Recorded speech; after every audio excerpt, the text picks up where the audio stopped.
Thank you, David. Hi, how are you, everyone? I'm really excited to be here amongst us geeks. I was discussing earlier that we truly have to be geeks to be sitting in this cold room when we know that outside we have the most beautiful sun I've seen in probably 5 years. I really thank you for being here. My name is Sergio Legorretta. I'm a partner with Baker and McKenzie. I'm based in Mexico City, and my primary practice is helping technology companies become successful. So I stress become successful because I try to see my job as a part of the overall keys for a company to actually achieve its business goals. So not only do I help structure the company and negotiate with venture capital funds, but overall I'm interested in making sure that the companies actually do what they're planning to do. Thank you. Hello, everybody. My name is Juan Vera. I'm a co-founder and CEO of Blue Messaging. Blue Messaging is my third entrepreneurial experience, and it's a B2B company that are participating in the virtual communication space.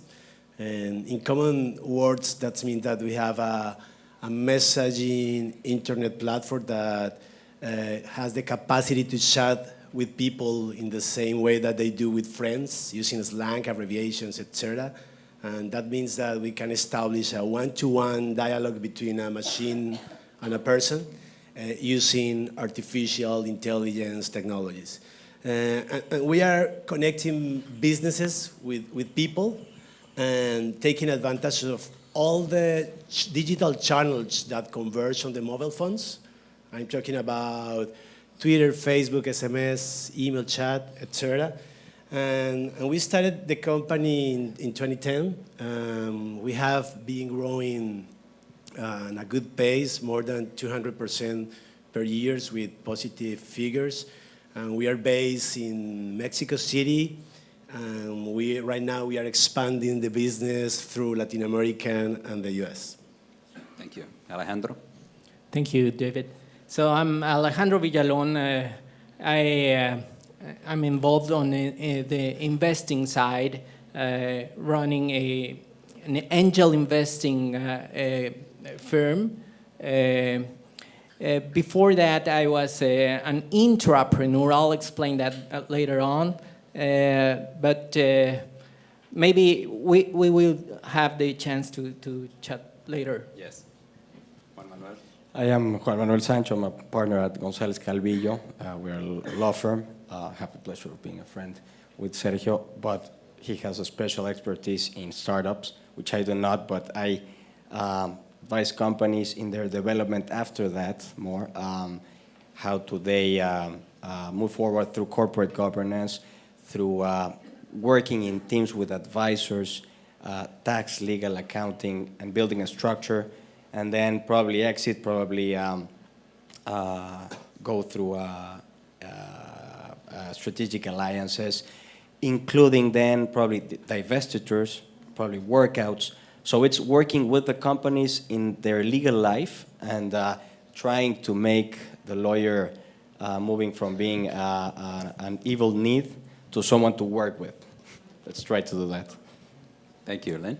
Thank you, David. I'm Lynn Hoffman. I'm also a lawyer, but I decided to go through the business world and started with large companies and became CEO of my own development company, and then along the way invested in and became the lead director of a public company on the NASDAQ, and had the experience of working with a board, and that led me to my current passion, which is to add value on boards and to help leverage the talents of the management team in partnership with the board. Great. I'm David Haidt. I was raised in the Silicon Valley in the 60s and the 70s. I've spent the last 20 years living in emerging markets, twice in Asia Pacific and about 15 years in Colombia, Brazil, and Mexico. For the 30 years of my career, I was 23 years with Intel Corporation. I've lived back in Mexico the last 6 years, and for about 3 years now, the CEO of a medical device technology and clinical research company in Mexico City.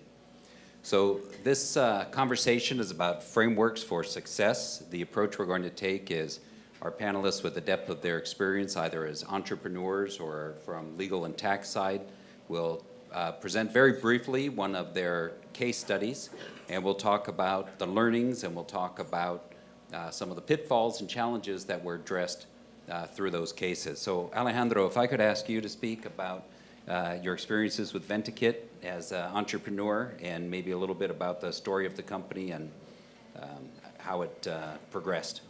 Oh, sure. Thank you, David. I prepared some talking points here to be accurate with the time, the small time we have at this panel. Verifone Access, formerly known as VentaKit, after a joint venture agreement with Verifone, that is one of the largest payment industry service provider, is a company listed in New York Stock Exchange. We made a joint venture with them around 2006. Yeah, it was in 2006. That happened when in 2000 we as I say we, because I had at that time a partner, Leonardo Shapiro, who is also an Endeavor entrepreneur.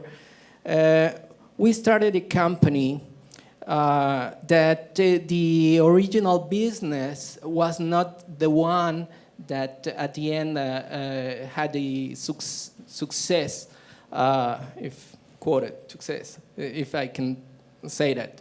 So the original business model underperformed, and that was a very good experience for two of us by learning a lot of things from the market and from the fund raising and etc.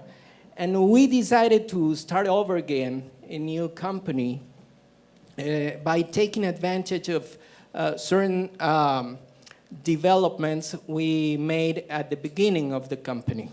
The company at the end became the leader in providing services to merchants and acquirers in banking system on the payment industry in Mexico. The original business model was mainly as a website builder when the fever of .com industry in 2000 or something like that. And as I said, it didn't run very well. But we realized that we had a very strong transaction engine behind that. So we started to build a new company that is this called VentaKit, by capitalizing on three main competitive advantages we found. One was that we reduced investments from acquirers and banks by providing certain, let's say, dumb terminals linked to a PC instead of the oldest telephone POS terminals. The second one is that we reduced the cost of transaction by using internet protocols instead of telephone lines. And the third one is that we enhanced the services we provided to merchants by adding value-added services like loyalty programs or electronic wallets, etc. Bill payment, receiving bill payments, etc. So by walking in the path, we could serve or serve the market, and we could reach a total of 10 to 15% of the total POS machines in Mexico. And at that time, there were a big Godzilla that appeared on our on our way, and that Godzilla was very fun. So they got in love to a Mexican lizard that was Ventakit. So to make a long story short, we signed a joint venture agreement, and we gave them the option to acquire the majority stake on the company by a pre-established buyout transaction that took place 2 years later. So I just wanted to share with you some learnings about all that. One is that as entrepreneur, you need to keep the talent of your company motivated and with the capacity to learn from the market if the things are not going very well. The second one is that we, as an entrepreneur, we need to keep innovating on the value added you found at the beginning, and keep innovating and scale the company and scale the business with those advantages. Third, we passed through several funding rounds, angel VCs, private equity, and finally the strategic investor. And it was a real good experience that forced to us a very complex way to transform the company from a very small company to a Sarbanes-Oxley compliant company. The adoption of suitable legal frameworks to assure the investment in the company. We had to transform the legal framework to a SAPI that maybe our lawyers here could explain on that. And we had to incorporate a board with independent board members, etc. So in a glance, this is Ventakit. Okay, thank you. Perhaps the first interesting question might be for the two lawyers on our panel. Without knowing all the terms and conditions or the specific details, what sort of framework would you advise Alejandro's company to have had in some of these important transitions, moving to a joint venture, moving into becoming Sarbanes-Oxley compliant? What are some things that entrepreneurs need to consider as they go through these transitions? Juan?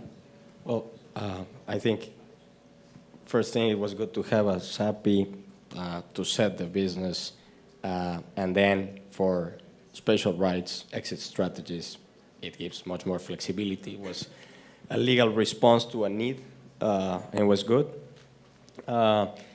It allows not to have like old-fashioned provisions of our corporate laws, not making valid some puts, calls, forcing a vote, or not having pro rata distributions. So that was good. I think that then the way agreements were drafted would have been very important in terms of what triggered any exit, what would allow other partners to come in what fashion, with which rights, and then governing vetoes and where you need a board meeting, where you need a shareholders meeting, why, and in the same sense, allowing the company to move forward without just because having too much legal protection, not being able to generate more business and allow the operational staff below to properly keep on going. No? That's a couple of comments I will add there. Okay. Sergio, anything to add? Well, yeah, I'll probably touch on some practical points on what I've seen in my experience in Mexico, in particular with Mexican entrepreneurs when they first face a venture capital or an angel investor. And the first one is be prepared. That is, I've seen entrepreneurs walk into rooms with angel investors that have not done their homework. And I really liked the comment earlier in one of the other panels where a recommendation that I believe is probably the best one I've ever heard on creating a relationship with the angel investor before you even meet to discuss business. And this makes all the sense in the world. I mean, who would lend you money or give you money if they don't even know who you are? So before they understand your business, they have to understand who you are. Remember, the first thing you have to sell when you walk in with an angel investor or a venture capital is not your business. You're selling yourself. So be prepared to do that, okay? That's the very first one. The second one, and this refers to a famous song, which really comes from a poem, I believe, and the second will be wear sunscreen. And for those of you who've listened to that song, you might know that that song refers to practical advice in life. And in that sense, my advice would be hire a lawyer, but hire a startup-friendly lawyer, especially if you're a startup. Find your right match. Find a lawyer that will pay enough attention to your business that will help you structure for the stage that you're at. Remember that investors are sentimental. They're human beings just like you are. So don't treat them as an institution and don't be afraid. You have to negotiate things. And remember, the reason you are negotiating is because you want to make a deal that's fair for you, but also fair for the investor. So discuss the thorny details up front. Do not be afraid to discuss the thorny exit. That is what this is about. If you want to sit down and negotiate the easy terms, that's okay, but leave those for the end. Negotiate the thorny issues at the outset. So that's another practical point. And I could, spend hours here talking about some other comments or some other pieces of advice, but another one that I would like to mention before I hand over the discussion is resist the temptation to grant anti-dilution rights and preferred stock very early in the discussions. That is a very common mistake I see done in Mexico, out of lack of knowledge or out of lack of eagerness to get the money. To the extent possible, try to resist the temptation of going that route. Okay, thank you. Lynn, I'm going to have you make some comments about board governance as we listen to Juan Vera talk a little bit about blue messaging. Juan, if you could speak about blue messaging's evolution over time, how you built a board, how you've worked with your board, and then we'll have some discussion with the panel. Okay. In terms of the board, I believe we are very lucky because we don't have busy guys in our board right now. We know that we will need it in the near future, but until now we don't. And we have the support of the Endeavors Network. Basically, we have access to a lot of mentors of the network, and we are selecting people that are complementary with our skills.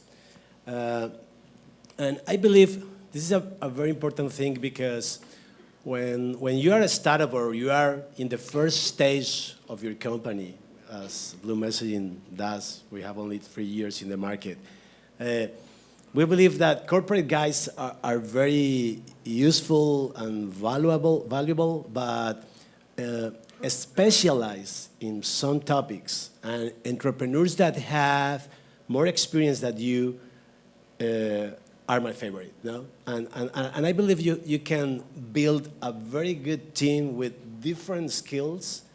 And you have to be aware to select the right people to the right moment of the company, because maybe at the beginning you don't need a big corporate guy. Maybe you need more people that understand the stage where are you running your company. No. Okay, thank you. Lynn, what would be your views over the approach that Blue Messaging has taken?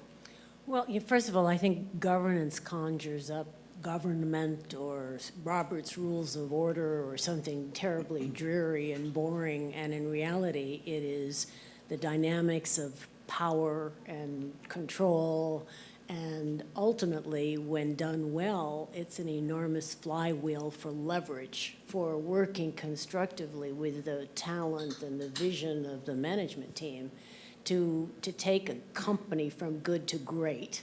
and to help it not only achieve its strategy, but to inflect, to go from and not just ordinary growth, but extraordinary growth and excellence. So I think you're absolutely right. Different stages require different people, and it doesn't have to be a marquee board. The notion used to be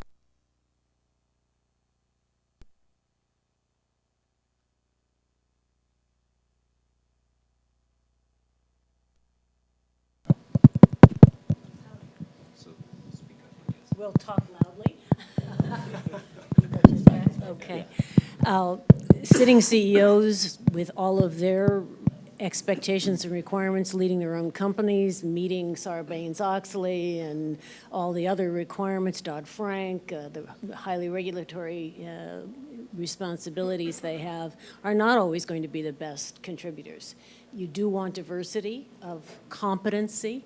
And if you think about choosing the competencies of your board, again, from the leverage point of view, what do you have already within the management team? What don't you have? And can you annex that by bringing in people who have skill sets and experience bases that you don't already have within the management team? I think that's a very dynamic way to approach building a board. Okay, thank you. Alejandro, a question for you with respect to the evolution of the project that you took to the JV and then successful exit. How did you establish a set of values or culture for your initial endeavors, and how did that change over time as you went through the process of maturing the company, going into a JV where you had influence from another company? How did you deal with that as a senior manager? Well, it was not really easy because there were two different cultures. They were Americans, and we are Mexicans. So at the beginning, that was the first thing. So we have to learn how to deal with that, but most importantly, how to manage an establishment for get agreements to move the company on the path. So we approached two external advisors to the board, and we understood that the board is a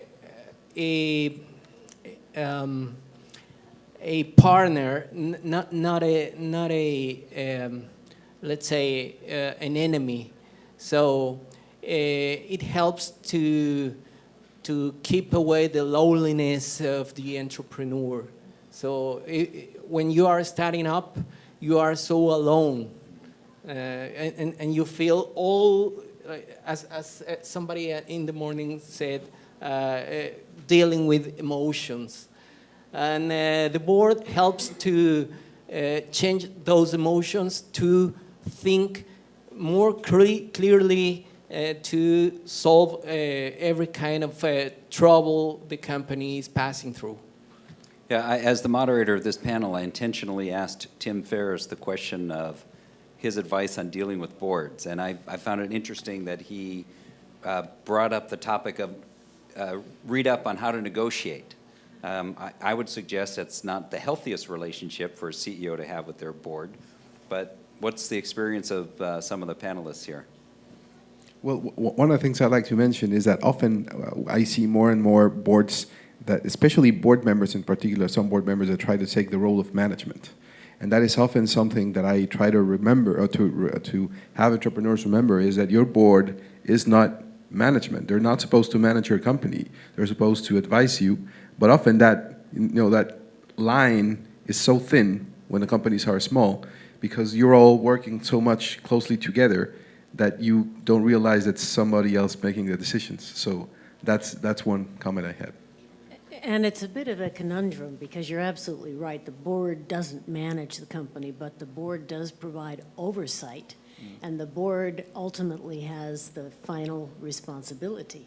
So how do you not get into the detail, into the weeds, into substituting your judgment on an operating level, but still provide the right level of oversight to, particularly in a public company, protect the interest of shareholders and add independence when most boards and companies are riddled with conflicts?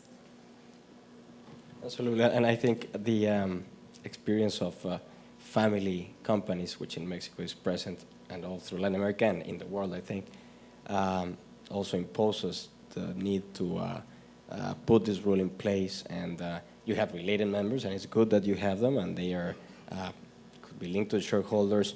You have the independent, but that's how you have a board actually working one side and the other, and it's good how Mexican laws have incorporated our principles from mainly U.S. securities laws. And family companies in Mexico, even when they're not public, they are more and more adopting corporate governance in a fashion like to public companies in Mexico.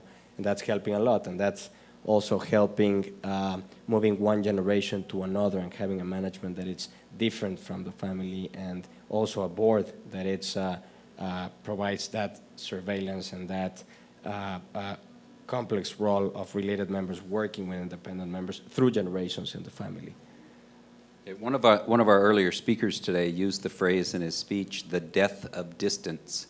And that really resonated with me, because I believe that as entrepreneurs, we're now participating in the global economy, and that requires us to think globally, act globally, be very effective locally, but really have a mindset that allows us to interact with various cultures, various different management styles. Juan, you mentioned that Blue Messaging is entering into the U.S. market. Earlier in a conversation today, you mentioned your office in New York. What's one thing that, one tool you wish you had, or one thing that you would do differently in your venture into the U.S. market from your learnings? It's a difficult question because we just started our U.S. strategy just 6 months ago, no? But basically, we defined that we want to test the market before to accelerate, no? And Blue Messaging is in an emerging market. There is a few companies around the world applying artificial intelligence technologies, and we know that this emerging market will be growth very rapid, and in the next 4 or 5 years should be a standard in all corporations to communicate and to contact consumers and clients. No? And we are pursuing to be a leader in this market at that moment, and we believe that if we want to wave the market, the U.S. is the right place to start. No? This is the first. The second is our main goal is to prove that we have a business model complete before to scale and to attract to the company guys than Alejandro. You know? Because we don't want to waste our time and his money. And in the case of the U.S., we started an alliance with Young and Rubicon, the WPP group, and we are working with them into their offices, and we are developing together innovative solutions for the clients. No? And as I mentioned, we have only 6 months of experience in that, but we believe it's very important to test in a real way the market. And if you can prove all your assumptions, and you can deliver a real solution, and you can understand perfectly the market and what part of the cake you can eat and how you will compete, there is a good moment to scale and accelerate the business and to bring the VCs for the company. No? And let me finish my comment that my main recommendation with the VC money is that I realized that the most startups, one of their main goal is we need a VC, we need the investment, okay? I believe it shouldn't be, no? I believe the main goal is that you have to test your own business, your own market, and the money of the VCs should be the last goal, no? In the case that you want to keep the most part of the stocks in the company, in the contrary, you will have to assume the consequences. Robin, is it time for questions? Questions from the audience?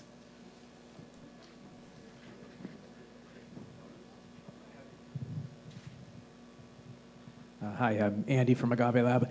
I've done business, started business on both sides of the border, and I'm wondering, in Mexico, I've been here for 5 years, and I'm not having much luck finding someone that understands the concept of employee stock ownership. I'm wondering if you guys have cracked that nut. Is there a consensus about how to reward employees with a stock option plan, or is each company do you create your own, each company, or is there a sort of standard form? Well, there's a legal regime for public companies, which is usually with the buyback fund that public companies have. Many times it's structured through that fund. Also, the securities laws allow to have it structured separately, but anyway would need to stick to the rules similar to those of the buyback fund, in the sense of regulating how you can offer the shares without it being a public offering, because you can't treat it the same way as the other shares that you have in the public company. If it's a private, if it's a company which does not have its shares traded in the stock exchange, then a typical way is a Mexican trust, which is pretty helpful in the sense of having a title transfer vehicle where you can put back and forth the shares from employees or regulate rights that would grant those shares to employees. And they would have probably, without being shareholders, build up rights that would then end in granting them shares. Also, it could be a separate company where you issue some stock and you have some money flowing from other companies in the structure.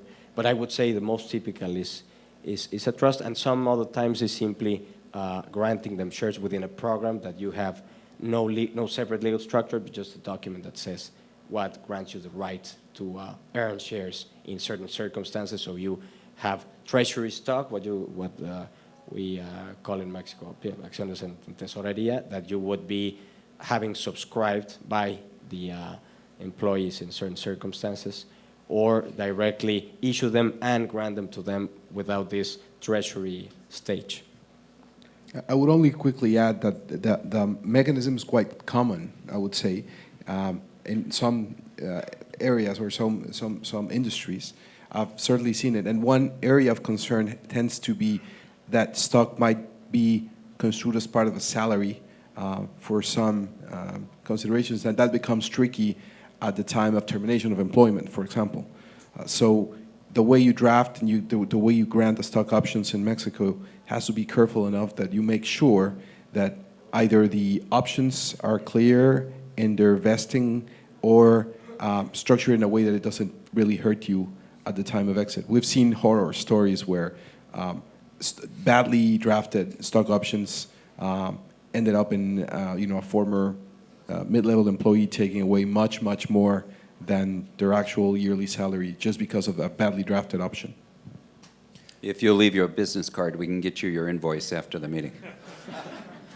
Other questions? Just a comment about this. You mentioned the compensation. I believe the other point of view is the impact in how effective is these actions to hire people and to attract and retain talent. And I believe there is a cultural issue here, because in our case with our team in the US, there is no problem with our stock option. Everybody understands the program, and everybody is is very interested in the stock option program. But in the case of the Latin American, and especially with the Mexican team, we decided to educate our people in entrepreneurship, and we realized that at the beginning there were a few participants in the program, and the culture of the company is gaining traction. And right now everybody is asking for us, hey, can I have actions of the stocks of the company, and how can I access the stock options employee?